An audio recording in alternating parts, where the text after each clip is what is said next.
sobre o amor, viver em teus braços, confiar só em ti.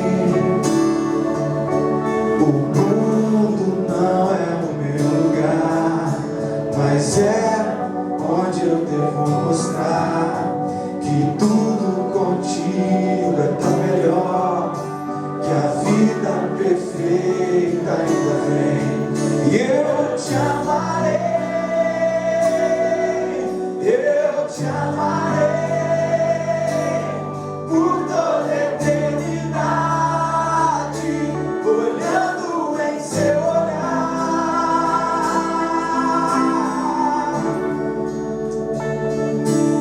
Se a gente viver assim,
na sua opinião, quem é a pessoa mais famosa que já existiu na história? E quem é a pessoa mais polêmica que existe?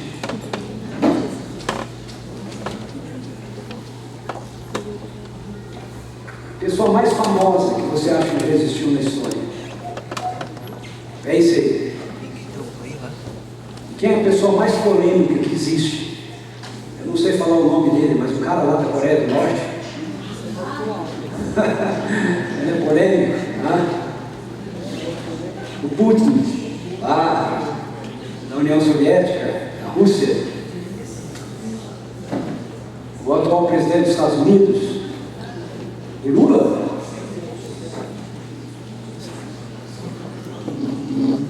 Eu acho que eu sei o que você está pensando. Eu acho que você está certo. Para ambas as respostas, o correto seria dizer Jesus Cristo. Jesus Cristo é a pessoa mais famosa que já existiu. O homem mais famoso que já pisou no solo do planeta Terra é esse homem que viveu há 2000 anos atrás, lá na Galileia. Por mais que muitos tentem, é praticamente impossível tirar de cena Jesus. E olha que o povo tenta, hein?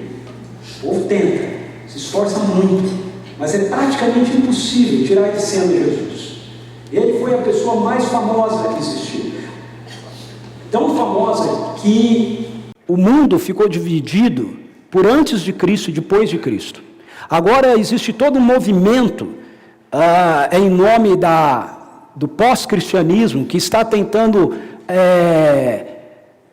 estabelecer como critério, né, essa divisão como uma realidade concernente à era atual, né, como se isso fosse possível. Mas se você pensar qual é a era atual, ou qual é a era contemporânea, ou seja lá o nome que eles queiram dar, você vai ter que ter uma referência.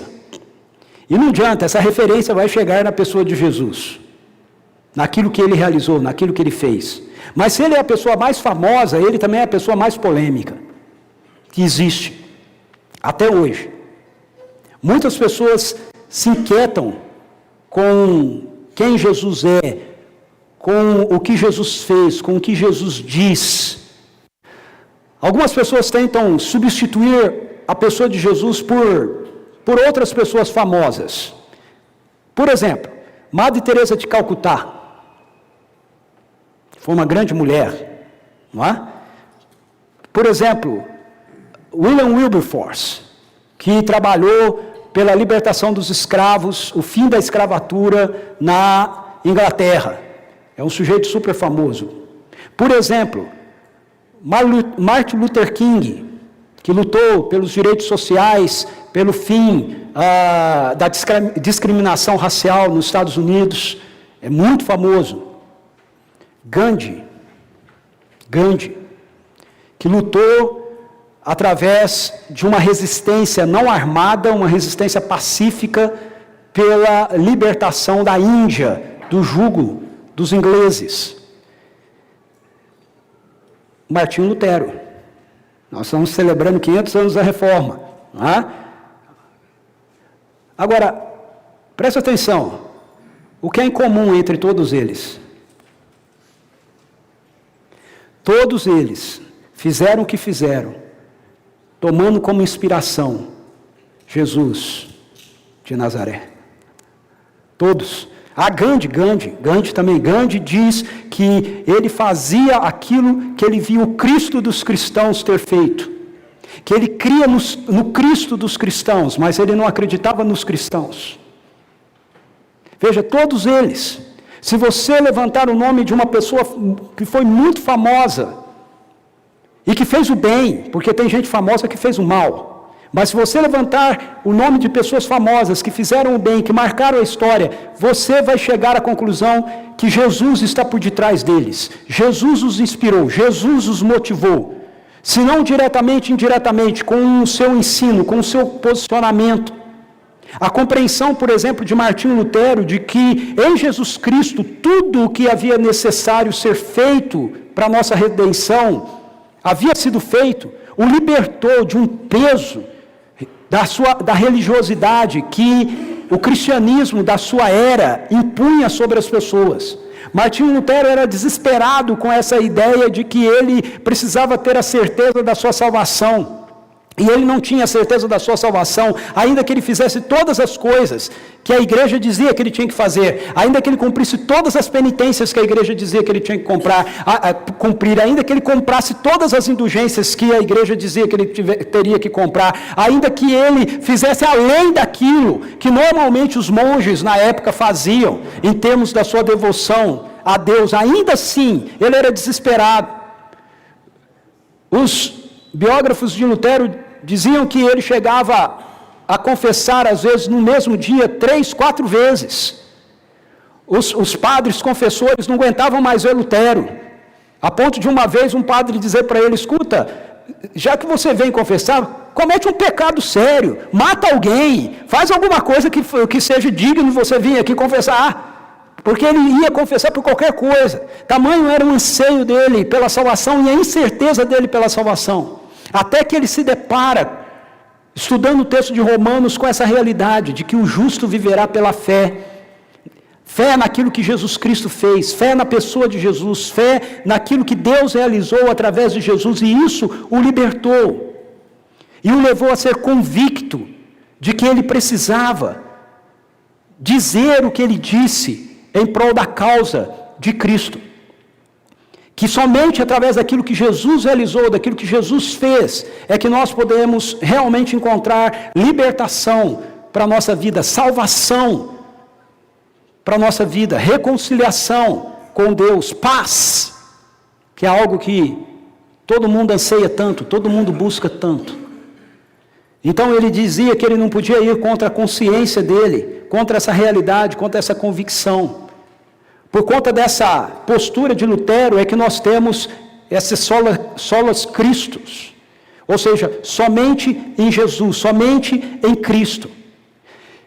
Essa realidade que reformou a espiritualidade de Lutero, reformou a vida de Lutero, de que tudo está em Cristo, precisa continuar sendo a mesma realidade que reforme a mim e a você, hoje.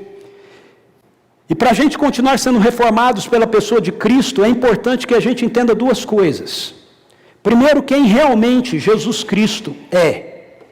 E segundo, o que Ele fez e o que Ele faz por nós, por cada um de nós. Para que a gente experimente essa reforma que Lutero experimentou na sua própria vida, na sua própria história, lá no passado. Hoje, nós precisamos responder essas duas questões: quem realmente Jesus é e o que Jesus Cristo fez. Veja, nós temos a tendência de olhar para Jesus Cristo sempre no passado. Vou te explicar.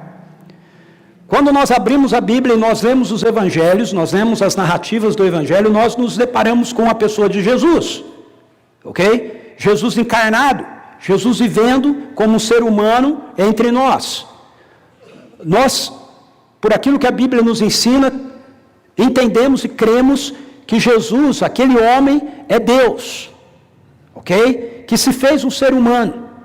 Ele, como parte de Deus, parte da comunidade de Deus, da comunidade trinitária, formada pelo Pai, pelo Filho, pelo Pai, pela Palavra, pelo Espírito. Ele abriu mão dos seus atributos divinos, ele esvaziou-se da sua glória, do seu direito de glória, que lhe era inerente. Ele abriu mão disso, diz o apóstolo Paulo em Filipenses capítulo 2, e ele se formou como um ser humano. Ele limitou-se na vida de uma criação, de uma criatura. Embora no seu DNA ele fosse Deus, agora ele estava vivendo também com um DNA humano, como um ser humano. E ele foi crescendo como um ser humano. E os evangelhos nos contam essa parte que nós chamamos na teologia de encarnação, essa parte da encarnação, essa parte da vida do Verbo, da vida do Filho, que entrou na nossa história se fazendo um ser humano como eu e você. Então, quando nós lemos os evangelhos, nós nos deparamos com essa parte da história de Jesus. Mas é importante que eu e você entendamos o seguinte: essa parte da história de Jesus é real, a gente precisa aprender com ela. Ele nos mostra nessa narrativa dos evangelhos como é que é a vida humana de acordo com os desígnios do coração de Deus. Ele nos mostra como ele treinou os seus primeiros discípulos para viverem a realidade do reino de Deus aqui e agora, e ele fez isso como um ser humano. Mas o próprio evangelho, os próprios evangelhos, os 4 evangelhos nos mostram que ele morreu numa cruz. E ele ressuscitou ao 3º dia. E que ele está vivo. Agora, na maioria das vezes, o que a gente faz quando a gente pensa em Jesus? A gente pensa em Jesus apenas limitado àquilo que nós vemos descrito nos evangelhos, que é uma verdade, que nos revela uma faceta importante da vida de Jesus, mas não nos revela toda a dimensão da sua vida. Então, eu quero, na verdade, usar um outro texto hoje, sobre Jesus, para a gente responder essas duas questões: quem Jesus é e o que é que ele está fazendo. Mas eu quero fazer isso a partir de um aspecto presente da vida de Jesus, não de um aspecto passado da vida de Jesus. Não olhando para os evangelhos, mas eu quero convidar você a abrir sua Bíblia comigo em Apocalipse, capítulo 1.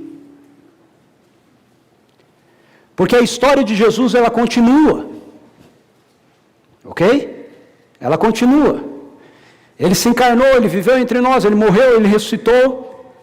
Ressuscitado, ele andou 40 dias aqui, ele foi assunto aos céus e glorificado, e ele está glorificado. E porque ele está glorificado, ele derramou o seu Espírito, o Espírito Santo, que traz da vida dele para cada um de nós. Eu quero olhar então para esse aspecto presente de Jesus Cristo, que expressará para nós como é que nós podemos continuar renovados por Ele.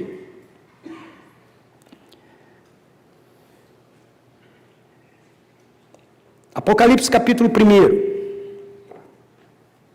Veja, eu vou ler o texto com vocês primeiro, ok?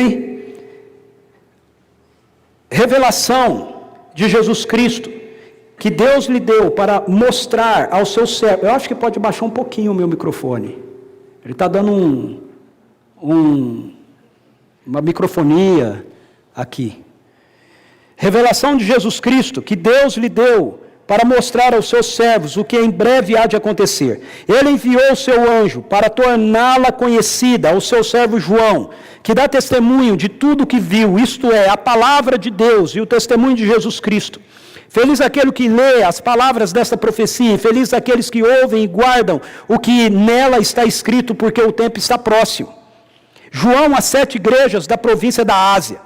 A vocês graça e paz da parte daquele que é, que era e que há de vir, dos 7 espíritos que estão diante do seu trono, e de Jesus Cristo, que é a testemunha fiel, o primogênito dentre os mortos, e o soberano dos reis da terra. Ele nos ama e nos libertou dos nossos pecados por meio do seu sangue e nos constituiu reino e sacerdotes para servir a seu Deus e Pai. A ele sejam glória e poder para todos sempre. Amém. Eis que ele vem com as nuvens e todo olho o verá, até mesmo aqueles que o traspassaram. E todos os povos da terra se lamentarão por causa dele. Assim será. Amém.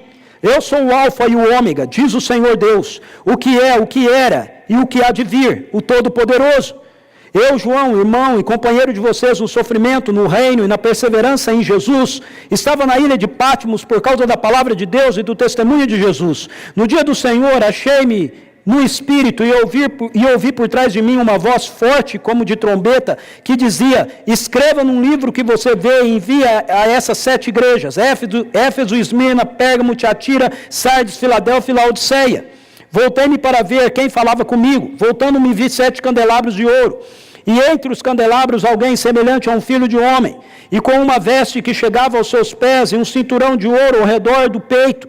Sua cabeça e seus cabelos eram brancos como a lã, tão brancos quanto a neve, e seus olhos eram como chamas de fogo. Seus pés eram como bronze numa fornalha ardente, sua voz com o som de muitas águas. Tinha em sua mão direita 7 estrelas, e da sua boca saiu uma espada afiada de 2 gumes. Sua face era como o sol quando brilha em todo o seu fulgor. Quando o vi, caí aos seus pés como morto. Então ele colocou sua mão direita sobre mim e disse: não tenha medo, eu sou o primeiro e o último, sou aquele que vive. Estive morto, mas agora estou vivo para todo sempre, e tenho as chaves da morte e do Hades. Escreva, pois, as coisas que você viu, tanto as presentes como as que acontecerão. Este é o mistério das 7 estrelas que você viu na minha mão direita e dos 7 candelabros. As 7 estrelas são os anjos das 7 igrejas e os 7 candelabros são as 7 igrejas. Veja, essa é a introdução do livro de Apocalipse. Para a gente ler Apocalipse, muitas pessoas não gostam de ler o livro de Apocalipse porque dizem que não entendem, ok? Mas o livro de Apocalipse, ele é um livro simples, ok? Ele não é um livro difícil de ler. Para você ler o livro de Apocalipse, você precisa entender 2 coisas. A primeira é que toda a história da redenção, está sendo mostrada para João, para mim, para você, a partir do ângulo, da ótica de Deus, ok? Então você tem que ler Apocalipse assim. É como se Deus tivesse pego os olhos dele e colocado em você, para que você enxergue a história do jeito que Deus enxerga. Para Deus não tem passado, presente e futuro. Para Ele tudo acontece. Então quando você lê Apocalipse, você vai ter a sensação de alguns momentos parecer confuso, porque parece que as coisas estão lá atrás, mas depois parece que elas já estão lá na frente, e depois parece que elas voltaram aqui para o meio, e depois parece que elas foram para frente, e depois parece que foram lá para trás de novo. Não é que parece, é que é isso que está acontecendo. Ok? Por quê? Porque Deus enxerga a história assim. Ao mesmo tempo que eu e você agora estamos aqui, você está me ouvindo, para Deus você já está lá no novo céu, na nova terra, celebrando, adorando, você já está usufruindo e desfrutando da sua eternidade lá com Ele. Isso precisa se tornar história para você, mas para Deus isso já é uma realidade.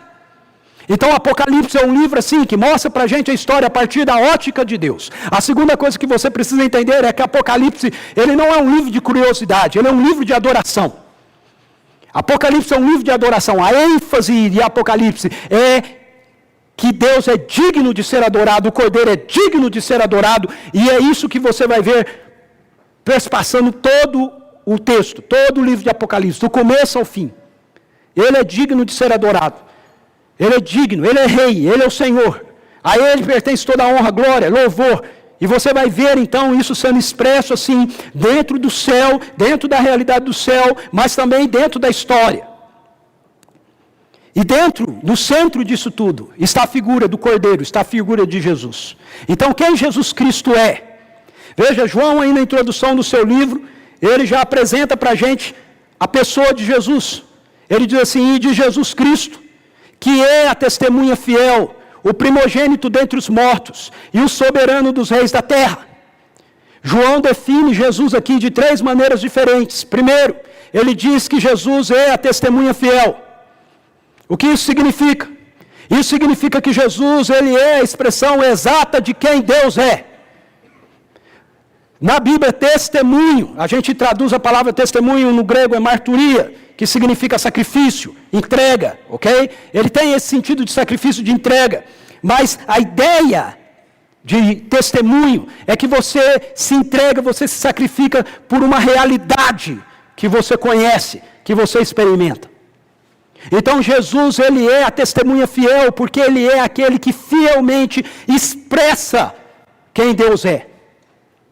João, numa outra texto dele, no Evangelho de João, no capítulo 1, ele diz que ele, Jesus, é a palavra estava com Deus, a palavra era Deus, e a palavra fez tudo o que existe, e a palavra se fez carne, e ele diz, nós vimos na palavra, nós vimos nele, nós vimos nesse homem, a glória de Deus, glória e verdade de Deus, manifestada nele, em quem ele é, nas atitudes dele, nas palavras dele, nos milagres dele, naquilo que ele realizou, naquilo que ele fez, quando ele subiu naquela cruz, quando ele se levantou do túmulo, mas também quando ele transformou a água em vinho, quando ele curou cegos, quando ele acalmou o mar, quando ele fez todos aqueles sinais extraordinários que ele fez, tudo aquilo demonstrava que Deus estava em Jesus.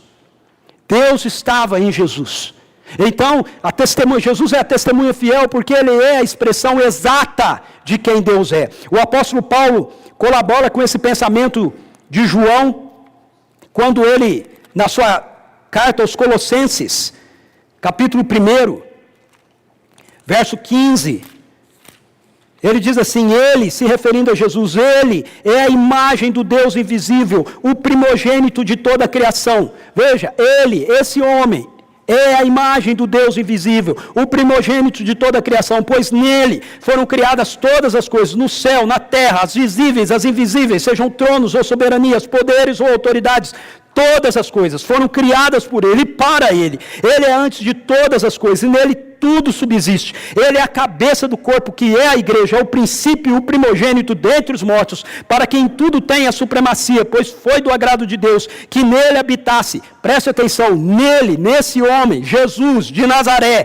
nele habitasse toda a plenitude, e aqui a plenitude de Deus, e por meio dele reconciliasse consigo todas as coisas, tanto as que estão na terra quanto as que estão nos céus, estabelecendo a paz pelo seu sangue derramado na cruz. Veja, o apóstolo Paulo então compartilha dessa realidade que João apresenta para a gente aqui. Jesus é a testemunha fiel.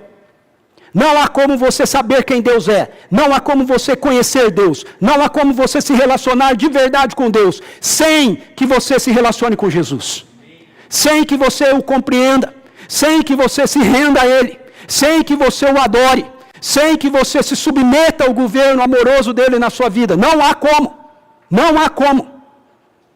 As pessoas podem ter alguma percepção de Deus, mas você só pode saber quem Deus é através de Jesus. Jesus é a testemunha fiel. Mas João também diz que ele é o primogênito dentre os mortos. O que é que isso significa? Significa que Jesus é o início da nova humanidade. A humanidade que foi planejada por Deus. Veja, o apóstolo Paulo fala aqui também em Colossenses, que ele é o primogênito de toda a criação, que mais para frente ele vai falar, no verso 18, é o princípio, o primogênito dentre os mortos, para que ele tenha supremacia sobre tudo. Essa é uma dimensão da figura de Jesus, ou da pessoa de Jesus, que João está apresentando para a gente no ângulo ou na ótica da sua humanidade. Veja, Jesus ele é 100% Deus, mas ele também é 100% homem. A gente não pode descartar essa realidade de maneira alguma, senão nós não compreendemos quem é a pessoa de Jesus e nós não compreendemos a implicação disso para a nossa própria vida. Ser renovada, ser reformada em quem Jesus é e no que Ele fez para a gente. Então, nós afirmamos isso, a maioria dos cristãos afirmam isso, que creem que Jesus é 100% Deus e 100% homem. Mas aí na hora do vamos ver, a gente fala assim, Ele é 60% Deus e 40% homem. Ou Ele é 95% Deus e 5% homem. Fala, não, que isso, heresia. Não é. Na prática, você é que é herege. Na prática. A heresia é nossa, na prática. Porque nós dizemos que nós cremos que Ele é 100% Deus e 100% homem, mas na hora da gente viver as implicações disso na nossa vida, na hora de nós entendermos que a humanidade dele é a expressão do que a humanidade perfeita de Deus é, ou seja, como eu e você devemos ser, como eu e você estamos sendo transformados de glória em glória para ser, aí então nós dizemos que não. Ele faz o que Ele faz porque Ele é Deus. Ele cura porque Ele é Deus. Ele sabe das coisas porque Ele é Deus. Ele transforma a água em vinho porque Ele é Deus. Ele anda sobre as águas porque Ele é Deus. Ele acalma a tempestade porque Ele é Deus. Ele faz as pessoas andarem porque Ele é Deus. Mas o problema é que os evangelhos nos ensinam e nos dizem que na verdade Jesus faz todas essas coisas não porque Ele é Deus. Paulo nos diz que Ele abriu mão da sua glória. Ele não deixou a sua identidade de Deus, Ele não deixou o seu DNA de Deus, mas Ele abriu mão de usar os seus atributos divinos, enquanto Ele esteve encarnado aqui. Ele se submeteu ao Pai, Ele diz, eu só faço aquilo que eu vejo o Pai fazer, aquilo que o Pai faz, isso semelhantemente eu faço. Ele recebeu o Espírito Santo de Deus sem medida, para que então Ele pudesse, como um ser humano, realizar e fazer as coisas que Ele fazia, que Ele fez, encarnado aqui. Como um homem, cheio do Espírito Santo de Deus, agindo através dele. Nós não lidamos com isso. A maioria não lida com isso de uma maneira tranquila. Mas veja o que as Escrituras ensinam para a gente. Em Lucas capítulo 4, Jesus diz que Ele está cheio do Espírito Santo, porque Ele é o Messias. O Espírito do Senhor está sobre mim, Ele me ungiu para fazer, Ele diz. Ou seja, sem a unção do Espírito Santo, Ele não faria. Ele me ungiu para proclamar libertação aos cativos, restaurar vista ao cego. Ele está fazendo o que Ele está fazendo, porque Ele está ungido pelo Espírito Santo de Deus. Mas eu quero te mostrar um outro texto, como exemplo disso. Para a gente entender essa realidade de que Ele é o primogênito entre os mortos, significa que Jesus é o início da nova criação de Deus, da nova humanidade. Em Mateus, capítulo 8. Mateus capítulo 9. Nós temos a narrativa de Jesus na casa de Pedro, uma narrativa que aparece também nos outros evangelhos, quando 4 amigos chegam carregando um paralítico e descem aquele paralítico na presença de Jesus. E Jesus então diz para ele, olha para ele e diz assim, filho, os teus pecados estão perdoados. E aí começa uma murmuração. Por quê? É um homem que está ali. E ele está dizendo isso. E qual é a explicação que a gente dá para Jesus dizer que os seus pecados estão perdoados? Ele é Deus. Ele é Deus. E aqueles caras que estão ali não sabem que Ele é Deus. E por isso, como Ele é Deus, Ele está perdoando o pecado daquela pessoa. Só que aí o que Jesus faz para provar que aquilo que Ele acabou de falar, que o pecado do cara estava perdoado, de fato significava que o sujeito tinha sido perdoado. Ele diz, para que vocês saibam. Ele diz assim, o que é mais fácil, 5, o que é mais fácil dizer? Os seus pecados estão perdoados, ou levante e ande. Mas para que vocês saibam que o Filho do Homem tem na terra autoridade para perdoar pecados, a pergunta é, quando ele diz que o Filho do Homem tem na terra autoridade para perdoar pecados, ele está dizendo que ele tem essa autoridade porque ele é Deus, ou ele está dizendo que ele tem essa autoridade porque ele é o Filho do Homem? Filho do Homem é uma expressão, ele é a nova humanidade, ele é o Filho da nova humanidade, ele é a expressão de quem a humanidade deveria ser se não houvesse queda. Ele é a humanidade que recebeu de volta toda a autoridade e todo o poder de Deus. Mateus capítulo 28, verso 19. Veja, ele diz, para que vocês saibam que o Filho do Homem tem na terra autoridade para perdoar pecados. Disse ao paralítico, levante-se, pegue a sua maca e vá para casa. Ele se levantou e foi. Agora eu quero chamar a sua atenção para o verso 8. Leia na sua Bíblia o que está escrito no verso 8. Vendo isso, a multidão ficou cheia de temor e glorificou a Deus, que dera tal autoridade aos homens. Tem alguma Bíblia que não está escrita homens aí? Tem alguma tradução que não está escrito homens? Veja, glorificaram a Deus, que dera tal autoridade aos homens. Que autoridade? Perdoar pecados e falar, levante, toma o teu leito e vai para a tua casa. Então Jesus está fazendo o que Ele está fazendo, não porque Ele é Deus, Ele está fazendo porque Ele é o ser humano perfeito. É por isso que Ele está fazendo. Ele é Deus, sim, Ele é Deus, 100% Deus. Mas enquanto Ele está aqui encarnado, fazendo o que Ele está fazendo representando a humanidade que existiria em mim e em você, se Adão não tivesse comido o fruto. Se não houvesse queda. Não houvesse queda, nós estaríamos cheios da presença de Deus, cheios da vida de Deus. E porque nós somos cheios da presença de Deus, cheios da vida de Deus, nós transferimos a vida de Deus. Nós realizamos as obras de Deus. Jesus faz isso 100% porque Ele é 100% cheio de Deus. 100%. Mas Ele está fazendo isso como um ser humano.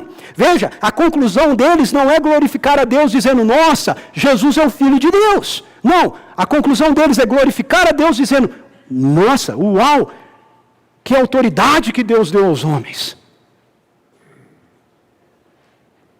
Jesus morre de verdade. Por que João diz que Ele é o primogênito? Porque Ele morreu de verdade. Por que Ele é o primogênito dentre os mortos? Porque a morte dele foi real. Assim como real é a sua ressurreição.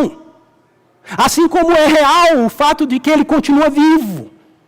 E isso enche o meu coração, e o seu coração pelo menos deveria encher de esperança. Porque se isso é real para Ele, isso vai ser real para nós também. Ele é a verdadeira humanidade, Ele é essa nova humanidade, Ele é a expressão de como a humanidade vai ser. E como eu e você estamos sendo transformados para sermos. Mas Ele diz também que Ele é o soberano dos reis da terra. Isso é uma citação do Salmo 89, versos 24 a 27.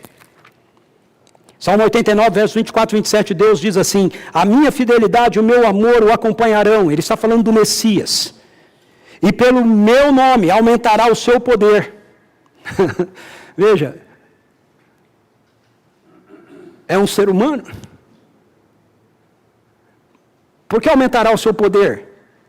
Porque ele não está usando o poder dele de segunda pessoa da Trindade. Então ele precisa que o poder dele seja aumentado.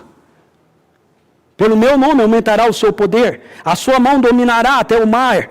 Sua mão direita até os rios. Ele me dirá, tu és o meu Pai, o meu Deus, a rocha que me salva. Também o nomearei meu primogênito, o mais exaltado dos reis da terra. O nomearei meu primogênito. Foi isso que aconteceu com Jesus. Jesus é o primogênito, não aqui no sentido de que ele não seja Deus, mas no sentido de que ele é o primeiro da nova humanidade. O primeiro homem da nova humanidade, encarnado. Assim como Adão é o primeiro homem dessa humanidade caída, Jesus é o primeiro homem da humanidade redimida. De como a humanidade vai ser em Cristo. Um dia. Como eu e você, uma vez que o Evangelho nos alcança, já estamos nos tornando. Por que Ele é o soberano dos reis da terra? Porque Ele é o Senhor soberano sobre tudo e todos. Ele reina sobre tudo e todos. Mas principalmente porque Ele tem um reino que é formado por homens e mulheres que foram alcançados pelo poder do Evangelho e que foram nomeados reis e sacerdotes neste mundo. Jesus é o rei dos soberano, rei sobre os reis da terra, porque cada cristão que realmente foi alcançado pelo Evangelho foi feito rei e sacerdote nesse reino. E Ele está reinando sobre você, sobre mim. Nós representamos o seu reino, o seu governo aqui. Eu quero trazer 3 implicações disso para a gente. 3 implicações de quem Ele é. Apresentado por João aí para a gente. A primeira implicação é que tem a ver com a realidade dele ser essa testemunha fiel. Se Ele é a testemunha fiel, se Ele é aquele que expressa realmente quem Deus é, o seu triunfo é cósmico. E o seu triunfo cósmico é real. Ele coloca isso para a gente nos versículos Apocalipse, nos versículos 7 a 8. Veja o que ele diz, eis que ele vem. Ele acabou de falar sobre Jesus, e aí ele diz, eis que ele vem com as nuvens, e todo olho verá, até mesmo aqueles que o traspassaram, e todos os povos da terra se lamentarão por causa dele. Assim será. Amém. Eu sou o Alfa e o Ômega, diz o Senhor Deus, o que é, o que era e o que há de vir, o Todo-Poderoso. Agora preste atenção. Quem é que está vindo? Quem é que está vindo sobre as nuvens do céu?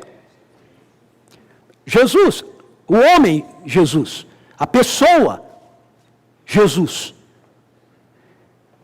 Todo olho, até os que traspassaram. Então ele está falando a respeito de Jesus, mas no verso 8 ele diz assim, eu sou o Alfa e o Ômega.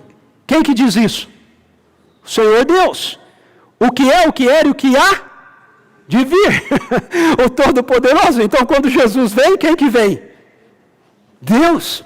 Deus vem. O triunfo de Jesus é cósmico. E é um triunfo real, querido. Veja, nós precisamos ter convicção disso para que possamos experimentar continuamente a reforma da vida de Jesus na nossa vida. Não, você não pode duvidar disso. A última palavra não é da morte. A última palavra não é de qualquer movimento. A última palavra não é de Satanás, não é do diabo. A última palavra é do Senhor. Ele vai se manifestar em poder e glória. Todo olho o verá. É o que as Escrituras nos dizem.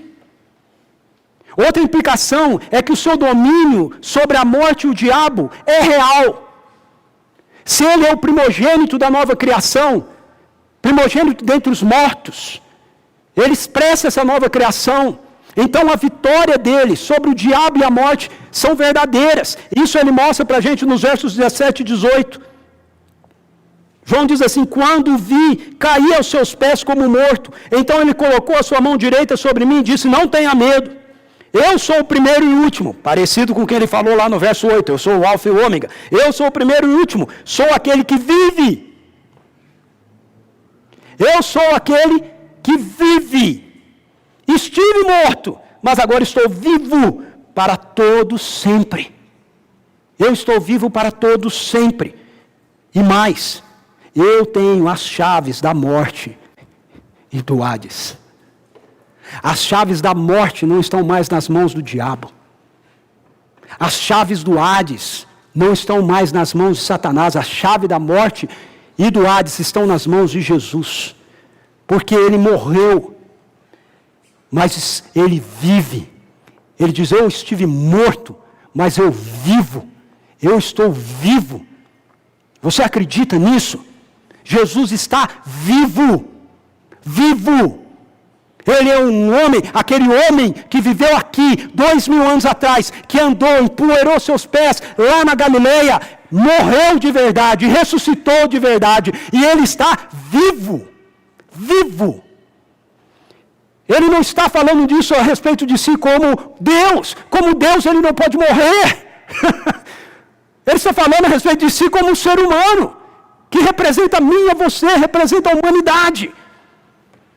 Satanás foi derrotado. Ele foi derrotado. A morte foi derrotada. O inferno foi derrotado por um homem. Um Deus que se esvaziou e se fez um homem, um ser humano, como eu e como você. A vitória dele é real. A terceira implicação é que o seu governo imediato também é real. Nos versos 12 a 16, ele coloca assim: voltei-me para ver quem falava comigo. Voltando-me, vi 7 candelabros de ouro. E entre os candelabros, alguém semelhante a um filho de homem, e com uma veste que chegava a seus pés, e o cinturão de ouro ao redor do seu peito. Sua cabeça e seus cabelos eram brancos como a lã, tão branco quanto a neve. Seus olhos eram como chama de fogo, seus pés eram como os bronze numa fornalha ardente, sua voz com o som de muitas águas. Tinha em sua mão direita 7 estrelas, e na sua boca saiu uma espada afiada de 2 gumes. Sua face era como o sol quando brilhava em todo o seu fulgor. Esse é Jesus. Ok? Eu quero te apresentar Jesus. Esse é Jesus. Esse é o Jesus que você vê hoje. Esse é o Jesus que está existindo hoje, ok? Nós vamos lá para os evangelhos, nós lemos os evangelhos, nós vemos Jesus encarnado, e é lindo ver Jesus encarnado, é lindo ver Jesus fazendo as coisas que ele está fazendo, mas Jesus não é mais o Jesus dos evangelhos, ele não é mais aquele homem limitado num corpo físico, que está enfrentando a realidade do caos desse mundo desconectado com Deus. Ele já enfrentou isso, e ele venceu isso. Ele tem um corpo glorificado. Ele tem um corpo físico, mas ele tem um corpo glorificado. Esse é Jesus agora. E ele está no controle, ele está no comando de toda a história. Uma palavra de 2 gumes sai da sua, uma espada de 2 gumes sai da sua boca, que é a palavra de autoridade de Deus. Diz o texto que ele tem nas suas mãos o candelabro, e ele tem as 7 estrelas, e depois vai ser explicado que isso tem a ver com a igreja, que ele tem na sua mão o seu povo. E ele tem na sua mão aqueles que estão liderando o seu povo. E toda a história da redenção passa por isso. Tudo aquilo que Deus está fazendo na história passa por mim, passa por você, passa pelo seu povo, passa pela igreja, que é o seu povo. Ele está governando. Seu governo agora é real. E essa realidade do seu governo agora é sentida, percebida principalmente pela igreja. Por mim e por você. O apóstolo Paulo coloca isso para a gente em Efésios capítulo 1 da mesma maneira. Ele diz que Jesus é Senhor de todas as coisas, e para que isso fique claro, então Deus deu a ele agora a igreja, onde o seu senhorio se manifesta de fato. Esse é Jesus. Esse é Jesus. Amém? Amém? Esse é Jesus. Esse é Jesus. Aleluia, glória a Deus. Esse é Jesus. É nesse Jesus que você precisa crer. É nele que você tem que crer. Ele está vivo. Ele é real. Mas o que ele fez? O que Jesus Cristo fez e o que ele está fazendo? Veja, nos versos 5 e 6, João diz assim: ele nos ama. Esse Jesus, poderoso aí, esse Jesus que João descreve, vitorioso, que governa, que é a nova humanidade de Deus, ele nos ama e nos libertou dos nossos pecados por meio do seu sangue e nos constituiu reino e sacerdotes para servir a seu Deus e Pai. O que esse Jesus está fazendo? Ele está trazendo redenção para toda a criação. João diz, ele nos ama e nos libertou dos nossos pecados. Colossenses capítulo 1, versículo 14, o apóstolo Paulo, novamente, vai concordar com João, quando ele diz assim, em quem temos a redenção, em Jesus, em quem temos a redenção, a saber, o perdão dos nossos pecados. O que Jesus fez e está fazendo? Jesus nos libertou dos nossos pecados. Jesus está trazendo redenção à criação boa e perfeita de Deus que foi afetada por nossa rebelião. E como é que ele está fazendo isso? Ele começa a fazer isso trazendo redenção para mim e para você. Homens e mulheres que foram criados à sua imagem e à sua semelhança. Ele começa nos redimindo. Por quê? Porque através de nós, ele vai estender a redenção dele a todo o universo. Ele começa a consertar o universo. Através daquilo que é a essência da expressão de Deus no universo, que é o ser humano. Façamos o homem a nossa imagem, a nossa semelhança. Agora preste bastante atenção no que eu vou falar para você. Isso tem a ver com nós compreendermos a nossa identidade. Veja que o verbo está no passado. Se você puder dizer para você mesmo, essa manhã, o Evangelho me alcançou. Eu fui alcançado pelo Evangelho. Eu creio em Jesus como Senhor e Salvador da minha vida. Ele te libertou do pecado. Você não é mais um pecador. Você é um filho e uma filha de Deus. Eu não estou dizendo que você não peca mais, que você não erra, ok? Nós pecamos, nós erramos, mas isso não é mais quem nós somos. Eu estou falando de identidade. Identidade. A nossa identidade não é mais de pecador. Faça um exercício na sua casa. Chegue na sua casa, pegue o Novo Testamento, leia o Novo Testamento, leia as epístolas todas do Novo Testamento. Você vai perceber que todas as vezes que o apóstolo Paulo ou qualquer outro escritor fala a respeito do que Jesus Cristo fez por nós, ou fala a respeito do pecado na nossa vida, o verbo vai estar sempre no passado. Sempre. Porque Ele nos libertou. Ele fez aquilo que Ele tinha que fazer. Ele já fez. Você precisa aceitar que Ele fez. Você precisa aceitar que Ele te perdoou. Você precisa se perdoar porque Jesus te perdoou. Você precisa aceitar a sua nova identidade. Você é um filho e uma filha de Deus. Você é um santo e uma santa em Cristo Jesus. É isso que você é. É isso que nós somos. Se o Evangelho nos alcançou. Santos e santas que ainda falham, que ainda erram, que ainda pecam, mas que não são mais pecadores. Isso não tem mais a ver com a sua identidade, com a minha identidade. A nossa identidade agora é outra. É outra. Aos santos, os apóstolos escrevem. Aos santos, não aos pecadores. E quando os apóstolos falam para a gente sobre nós sermos pecadores, eles sempre falam no passado. Assim nós andamos outrora. Cristo Jesus deu a sua vida por nós, sendo nós aí, quando ainda éramos pecadores. Veja só. Por quê? Porque eles estão tratando da natureza. A sua natureza é outra. Então é isso que Jesus fez por você. E essa nova natureza que Ele te deu, ela está agora num processo de mutação, num processo de transformação, num processo de formação. Ok? É como, por isso que a expressão nascer de novo é bem interessante. É como se você tivesse nascido. Não é? Lá como um bebezinho. O bebezinho nasce, ele já existe, ele já está lá, não é? Mas agora ele tem que crescer. Não é isso? Tem que crescer. Assim nós somos também, nós nascemos de novo, nós temos essa nova realidade, essa nova natureza, mas a Bíblia diz que nós vamos sendo transformados de glória em glória. Ok? Isso é o que nós já somos, mas agora nós temos que crescer naquilo que nós somos, nós temos que amadurecer naquilo que nós somos. Nós somos santos, mas nós temos que crescer agora nessa nova realidade de santidade. Nós somos filhos, mas agora nós temos que crescer nessa consciência de que somos filhos, para que nós possamos saber que somos herdeiros, para que nós possamos usar tudo aquilo que Deus tem colocado à nossa disposição, assim como estava à disposição de Jesus. Eu não sei se você já parou para pensar nisso. Lucas capítulo 2, verso 52 diz assim: crescia Jesus em sabedoria, em estatura e sabedoria. E crescer Jesus em estatura e graça, sabedoria e graça, diante de Deus e diante dos homens. Eu queria que você pensasse nisso. Não é Jesus? Ele não é Deus? Por que ele tinha que crescer em graça?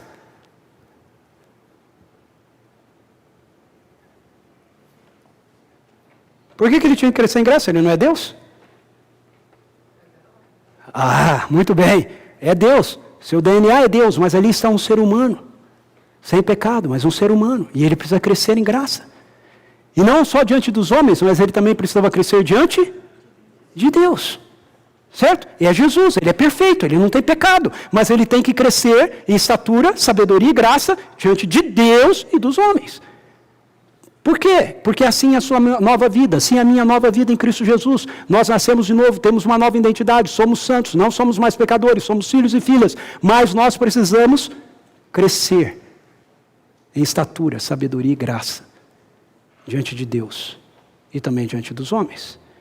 O que ele fez e o que ele continua fazendo. João diz que ele nos constituiu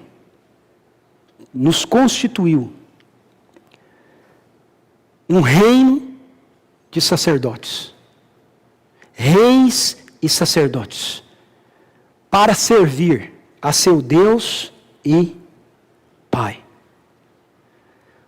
Ou seja, Ele que nos redimiu, nos constituiu aqueles que foram redimidos, como reis e sacerdotes no presente, para servirem a Deus, a seu Deus e Pai.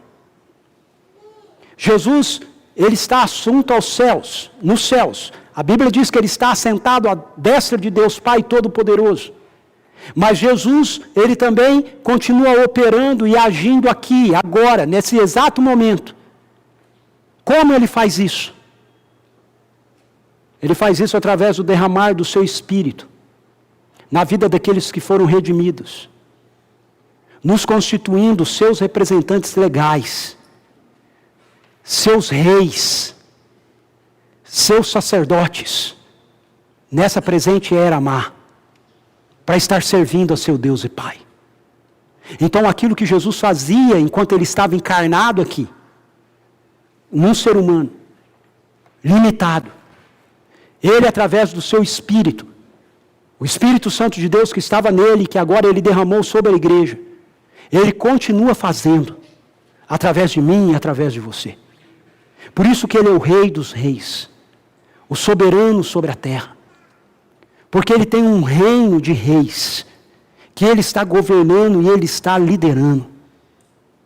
Jesus reina sobre o seu reino, ele reina sobre o seu povo, para que esses possam ser expressão do seu governo nessa presente era má. No verso 20 do capítulo 1, ele demonstra isso, revelando a João: este é o mistério das 7 estrelas que você viu em minha mão direita e dos 7 candelabros. As 7 estrelas são os anjos das 7 igrejas, e os 7 candelabros são as 7 igrejas. Jesus está com nossas vidas nas suas mãos. Ele está operando através de mim e através de você. Aquilo que você lê nos evangelhos e você vê ele fazendo, é o que ele continua fazendo agora, através de mim e através de você. Quando a gente lê as epístolas, lê o livro de Atos, a gente lê as epístolas, a gente vê que os primeiros seguidores de Jesus entenderam essa realidade assim. Veja, se isso é assim, então eu quero apresentar 2 implicações disso para a gente. A primeira, nós devemos dar a Ele a nossa adoração. Se Ele é esse que está redimindo a criação, porque Ele é aquele que criou todas as coisas, a Ele nós temos que dar toda a nossa adoração. João diz isso no verso 6, ele diz: a Ele sejam a glória e o poder para todos sempre. Amém. Se você entende quem Jesus é e isso não faz você se prostrar, se você entende quem Jesus é e isso não faz você dar um brado de adoração, de louvor, não faz você erguer suas mãos e não faz você dizer: tu és digno de receber a minha vida como um sacrifício vivo de adoração ao Senhor, você ainda não experimentou o que você precisa experimentar dele. Não experimentou. Se Jesus ainda não se tornou a coisa mais fascinante diante dos seus olhos, se entre você e ele ainda tem um time de futebol, uma novela, um artista, um conceito, uma filosofia, um grupo, um movimento, uma igreja, um pastor, seja lá o que for, você ainda não entendeu quem Jesus quer ser para você. Ele precisa ser único na sua vida. Não pode ser ele, ponto e vírgula, mais alguma coisa. Tem que ser ele. Ele é o único digno de receber toda a sua adoração, todo o seu louvor, a minha adoração, o meu louvor. Mais ninguém pode competir com isso. Ele. Verso 6, a Ele sejam glória e poder para todos sempre. Amém. Segundo, nós devemos dar a Ele a nossa dedicação. Se realmente eu entendi quem Jesus é, se eu compreendi essa revelação, de que pela graça dEle, tudo que precisava ser feito foi feito, que eu não preciso ter mais nenhum esforço para que eu seja aceito por Deus, eu sou aceito, eu sou filho, eu sou filha, eu sou santo, essa é a minha nova identidade, essa é a minha nova realidade. Então a razão de ser da minha vida, minha dedicação, é a Ele. E João coloca isso para a gente no versículo 9, quando ele diz assim: eu, João, irmão e companheiro de vocês no sofrimento, no reino e na perseverança em Jesus. Estava na ilha de Pátimos por causa da palavra de Deus e do testemunho de Jesus.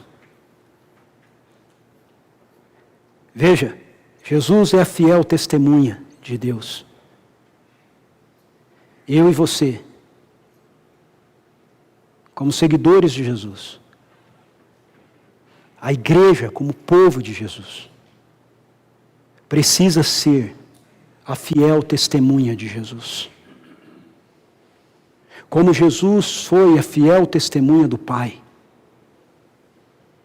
nós somos a fiel testemunha do Filho. Assim como através da vida de Jesus as pessoas enxergavam Deus,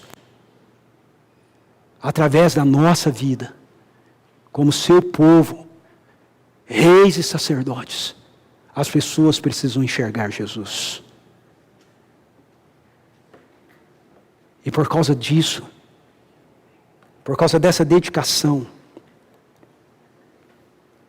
João está em Pátimos.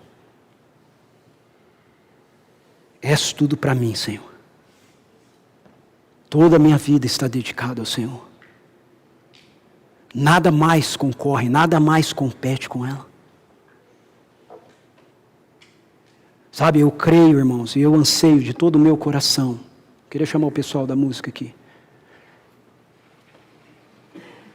Que a qualidade de vida que Jesus teve encarnado aqui é a qualidade de vida que Jesus quer que eu e você tenhamos expresso aqui. Eu creio nisso.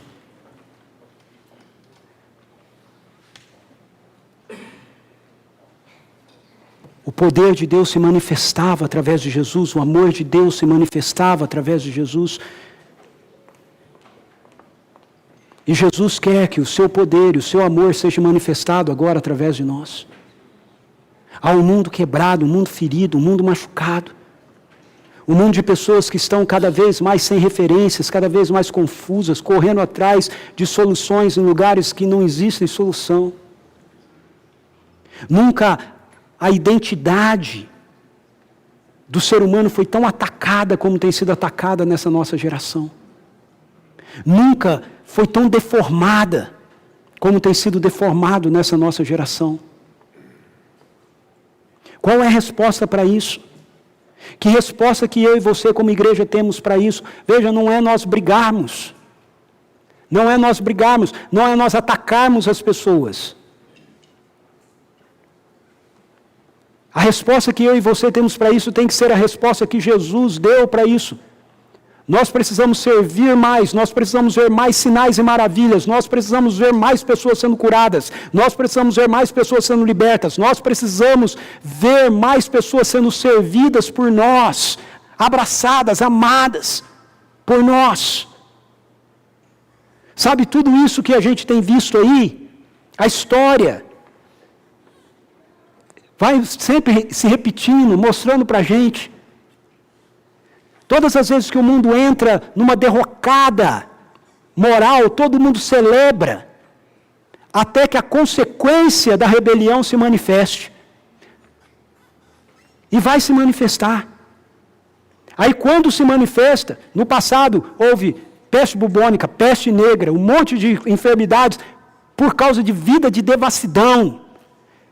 E aí quando se manifestava, o que acontecia? Ninguém queria ficar, ninguém queria ajudar, ninguém queria socorrer, todo mundo fugia. Quem que ficava? Os cristãos ficavam. Eu quero ver quem é que vai ficar na hora que deu pane nas pessoas que estão assumindo essa ideia de que pode escolher que tipo de sexo quer ter. Eu quero ver quem é que vai ficar na hora que essas crianças que estão sendo ensinadas pela loucura dos seus pais, de que elas podem viver do jeito que elas bem entenderem, começarem a sentir a dor e a angústia da morte, da destruição no seu coração. Aí eu quero ver quem é que vai ficar. Eu quero ver quem é que vai ficar na hora que toda essa busca de promiscuidade que a gente tem visto crescer dentro da nossa nação, dentro da presente era má que a gente está vivendo, começar a se manifestar em pestes, em doenças, em enfermidades, em coisas horríveis na vida das pessoas, que hoje é tudo cheirosinho e bonitinho. Eu quero ver na hora que o pulso começar a sair da ferida, quem é que vai ficar? Quem é que vai ficar? A igreja só vai ficar se eu e você estivermos sendo renovados pela vida de Jesus em nós. Porque senão nem a igreja vai ficar. Nem a igreja vai ficar. Mas Jesus está aqui. Vamos ficar em pé. Ele está aqui. Ele é o alfa e o ômega. E Ele está aqui. E eu quero orar essa manhã para que o Espírito Santo dele venha sobre nós. E Ele encha a nossa vida com a presença de Jesus. Ele renove a vida dele em nós. Reformados por Cristo. Reformados pela vida dele em nós. Vem, Santo Espírito. Vem sobre nós nesse lugar agora. Nós precisamos do Senhor, nós precisamos mais da Tua presença, mais de Ti, Senhor.